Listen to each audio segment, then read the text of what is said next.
of you like stories? Let me see some hands. You guys all like stories? All right, I want to start with a little game to kind of get us moving a little bit. You don't have to come up here or anything, but I'm gonna say a line from a famous story, a famous movie in this case, because movies are just stories in picture form, right? So I'm gonna say a line from a movie, and your job is to, as soon as you know what movie it's from, to shout it out. Okay? You guys ready to play along? You guys ready to play along? Okay, thank you, good. All right, so here's the first one. Let it go, Frozen. You guys are a little slower than normal. That was a little, okay, you guys ready? You're getting the gist of it here. May the force be with you. Okay, they're easy to start with, but they get a little bit more difficult. Oh no, it's okay. You're not in trouble if you don't get the answers, all right? It's all right. This is just for fun. Hakuna Matata. Lion King. That movie was made, the original one, before probably most of you were born. I'm the king of the world. Titanic. Okay. A few fewer voices that time. All right, Toto. I have a feeling that we're not in Kansas anymore. The Wizard of Oz. I know there are some Kansans among us. I met some at breakfast this morning. It's okay. You can move when you get older,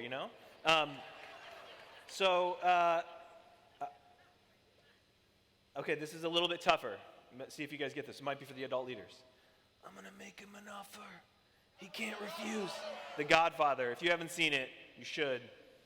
It's an excellent film. Okay. One ring to rule them all. Lord of the Rings. Awesome. Harry Potter. Yes. No, it's not Harry Potter. Lord of the Rings. Fellowship of the Ring. Okay. What is it about these stories that makes them so memorable, that they entertain us, and that we enjoy them so much? And more than just enjoying them and being entertained by them, on some level, part of the reason we like them so much is that they inspire us, right? But what is it about these stories? Why is it that we identify so strongly with the characters, with the narrative? Well, there was this literary theorist, a guy named Joseph Campbell, and he wrote kind of a famous book. You've probably never heard of this book, maybe you have. It's called A Hero with a Thousand Faces.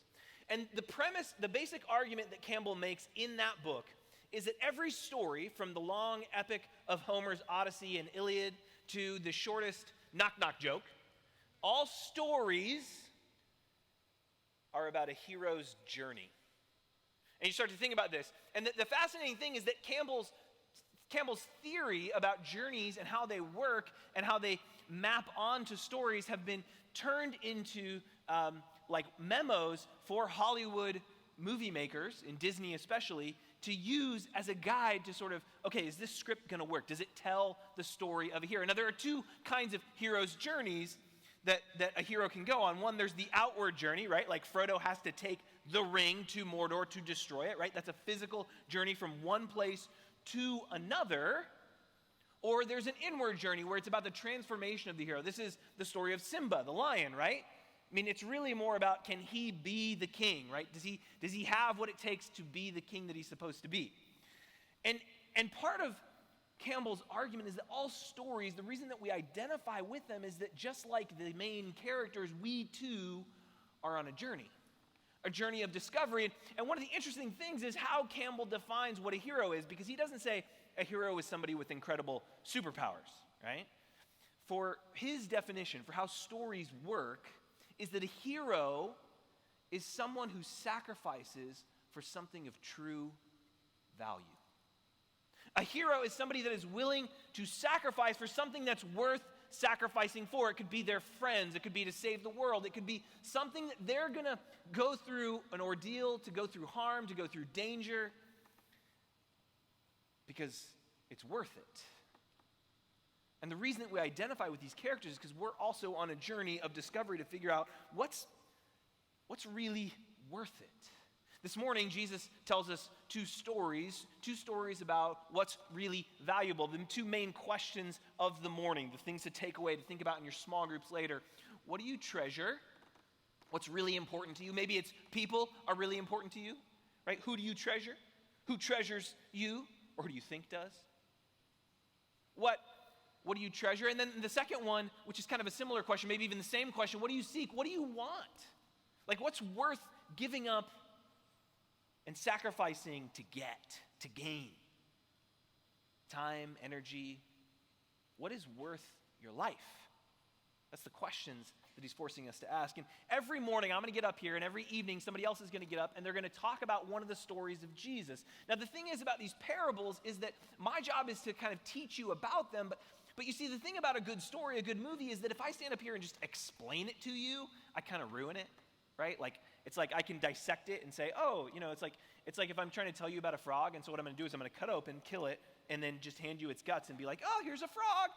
Like, that's not how stories work. The whole point of a story is for you to experience it, for you to wrestle with it, for you to sort of ask yourself, who am I in this story? How does it connect with me? And I don't know exactly how it's going to connect with you.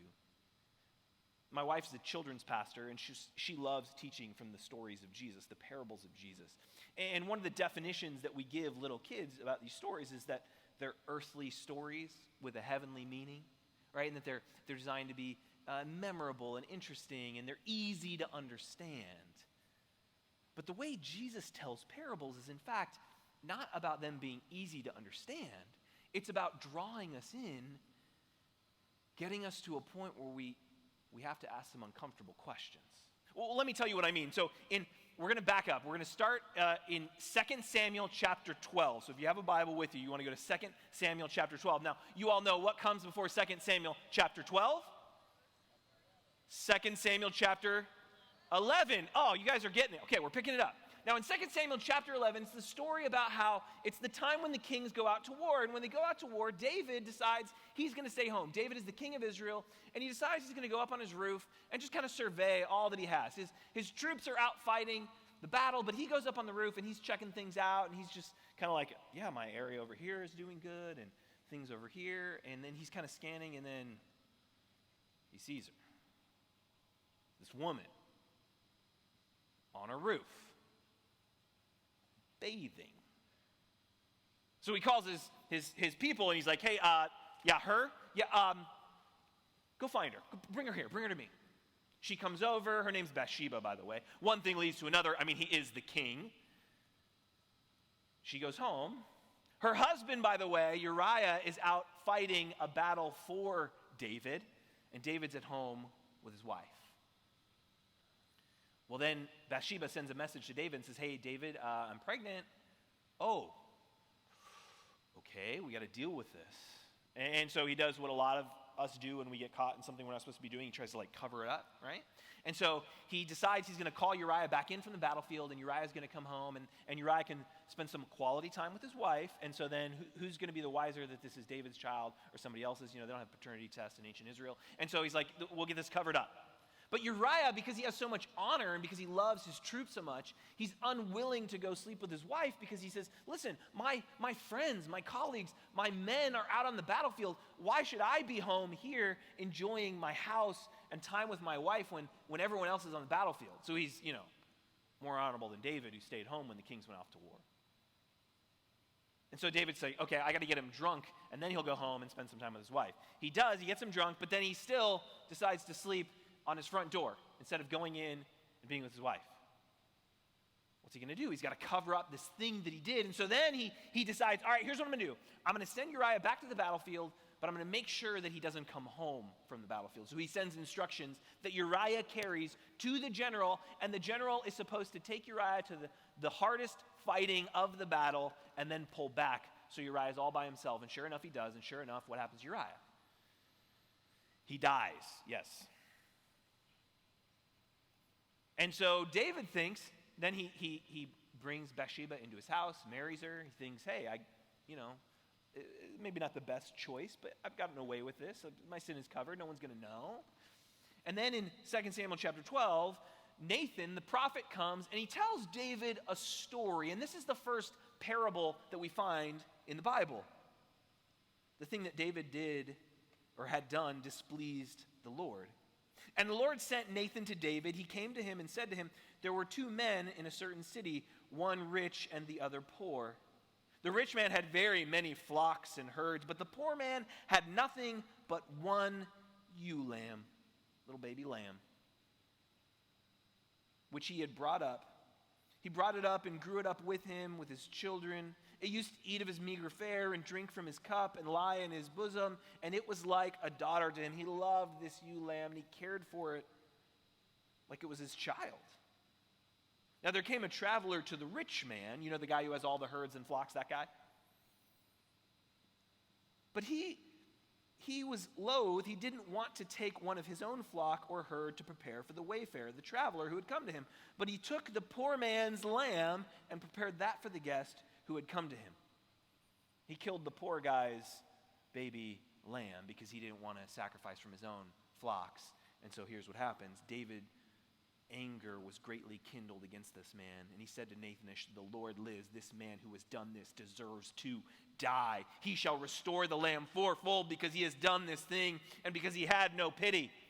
You see, what Nathan has done is he's told David a story, and now David is in the story and he feels the story, and then Nathan drops the bomb that David doesn't want to hear, the uncomfortable question that he forces us to ask. Nathan said to David, "You are the man." David, this story is not just about a ewe lamb in a faraway land. This is a story about you. And that's what Jesus' parables do. They're what some scholars call subversive speech. They're stories that kind of sneak up on you. Like you hear them and you're like, oh, it's about seeds and treasure and stuff in fields. And oh, that's nice. But then all of a sudden something happens and they sort of get turned on their head and you realize, oh, wait. This is forcing me to ask an uncomfortable question that I don't really want to ask. And so every morning when I get up here, I'm not going to spend time dissecting the parables for you. What I'm going to try and do is help you hear them, help you understand what it is that Jesus is getting you to ask. But I don't know exactly how they're going to hit you. I don't know exactly what they're going to do in your life. But Jesus tells two this morning. One's about a hidden treasure buried in a field. Matthew chapter 13, starting in verse 44, the kingdom of heaven is like a treasure hidden in a field which someone found. Now notice, in this story, when the guy goes out to find the treasure, he's not looking for it. He's just kind of walking along, and then he sees something that's so valuable, he's willing to sell everything to get it. Now, this is a story that is kind of like stories earlier in the Gospel of Matthew.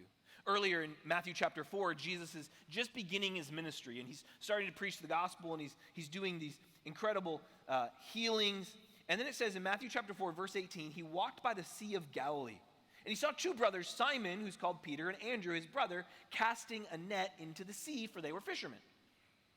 Now, when Peter and Andrew, when they woke up that morning, they were just expecting to go to work, right? I don't know what brought you here. I don't know if you woke up before you came to move and you're like, I'm going to find my purpose. I'm going to find hope. I'm going to find life. I'm going to find the truth. You probably just thought, I'm going to go. We'll see what happens. They weren't expecting anything, and Jesus said to them, "Follow me, and I will make you fish for people." Immediately they left their nets and followed him. As he went from there, he saw two other brothers, James, the son of Zebedee, and his brother John, in a boat with their father, mending their nets, and he called to them. They're in the middle of their jobs, just living their lives, not expecting anything to change, and all of a sudden, Jesus calls them. In verse 22, immediately they left the boat and their father, their family, and they followed him. Jesus is forcing you to ask the question, what's worth giving up everything, your plans, your desires, your hopes, your dreams, because you find something that's worth everything? It's not just this one story. Later on in the Gospel of Matthew, chapter 9, just in verse 9, Jesus was walking along and he saw a man called Matthew sitting at the tax booth. Now, church history tells us the tradition is that this guy, this tax booth sitter, is the guy who ultimately wrote the Gospel of Matthew. And he's sitting there doing his daily job. And Jesus says to him, "Follow me." And he got up and followed him. What is worth leaving behind everything because it's worth more than anything you can imagine? It's kind of an uncomfortable question. It might make you have to make some hard choices. And then there's a second story Jesus tells here. And in this story about this pearl merchant, it's not a story about someone who's just happens to discover something in a field and realizes, oh, I got to get this thing. This is someone who is on the hunt. This is a guy who spends his life trying to make money, and so he finds something that's worth more than anything he could have imagined, and so he sells everything to get that one thing. This guy is on the hunt. He's actually looking for something. There's this famous fable about Socrates. And it's probably apocryphal. It probably didn't happen, but I think it helps us get at this idea of seeking what do you really want. And the story goes, Socrates was known as the wisest man in Athens. And so people would go to Socrates because they wanted to get wisdom. But often what they really wanted was not wisdom. They just wanted Socrates to justify or help them do whatever it is that they wanted to do. And so this guy comes to Socrates and says, hey, I want to learn, Socrates. I want wisdom. So Socrates says, okay, let's go down to the river. They go down to the river, and Socrates says, okay, look into the river, and I want you to get really close and look down in the river. So the guy's like, okay, he looks, and he gets close, and Socrates says, no, get closer.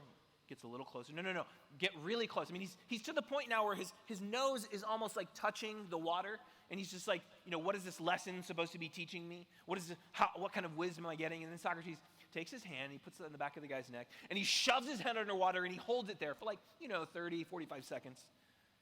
And then he lets the kid up, and the guy's like, and Socrates says, what do you want? And the guy says, I want wisdom. And then Socrates takes him and shoves him back under and holds him under for almost a minute this time. And he's like really scared. Socrates, this is insane. So he pulls him up, and he says to the kid, what do you want? And he's like, okay, wisdom was clearly not the right answer. I want the truth, Socrates. Socrates takes him and shoves him back under and holds him for a minute 30.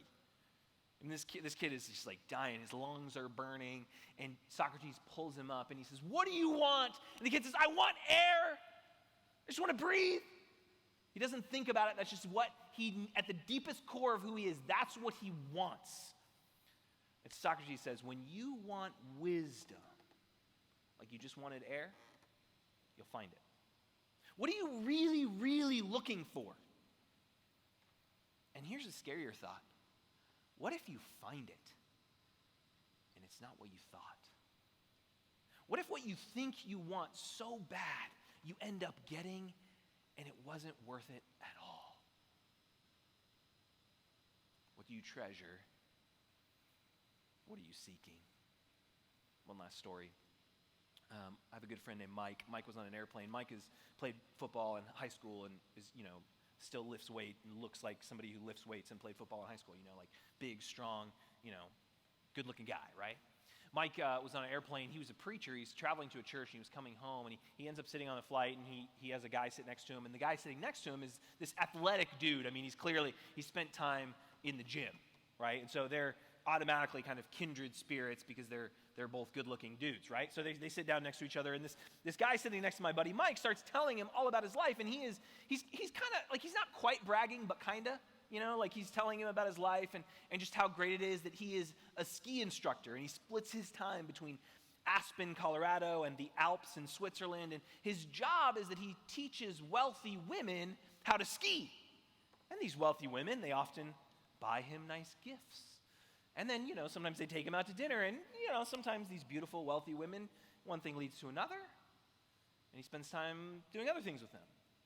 And he's telling Mike all about this, not knowing that Mike is a preacher sitting right next to him. And so Mike is listening to him, and usually you can tell this guy, as he's telling his stories, explaining what he does and what his life looks like, you can tell that he's used to people being like, oh my gosh, that's incredible. Can I get a job application? Where do I sign up for this? I mean, can't imagine what an amazing, incredible life you have. And Mike's not saying any of that. I mean, he's kindly listening. And the guy kind of finishes telling him about it, and he realizes he's been kind of talking the whole time, so he stops and he kind of turns to Mike. And Mike, he wasn't asking this he wasn't trying to be mean, he wasn't trying to be a jerk, he was genuinely curious. He turns to this guy, Mr. Ski Instructor. He says, are you happy? Are you, does this life you're living, is it fulfilling to you? Do you have purpose? And you could tell no one had ever asked this guy this question. He just stared down at his shoes. He said, no. What would happen, students, if that thing that you think you want so bad you actually got, and it wasn't worth anything? What do you seek? What do you treasure? Father, I pray for these students. I pray for this week. I ask that during this time that we are diving into these stories that challenge us and sometimes confuse us. God, I pray that you would give us wisdom and insight. I pray, Lord, that your Spirit would move in our minds and our hearts, that we would be transformed. God, I pray for these students, these leaders today as they're walking through their day, thinking about what do I really value? What do I really want out of my life? God, I pray that you would force them to ask that uncomfortable question. And they might find something that is worth everything.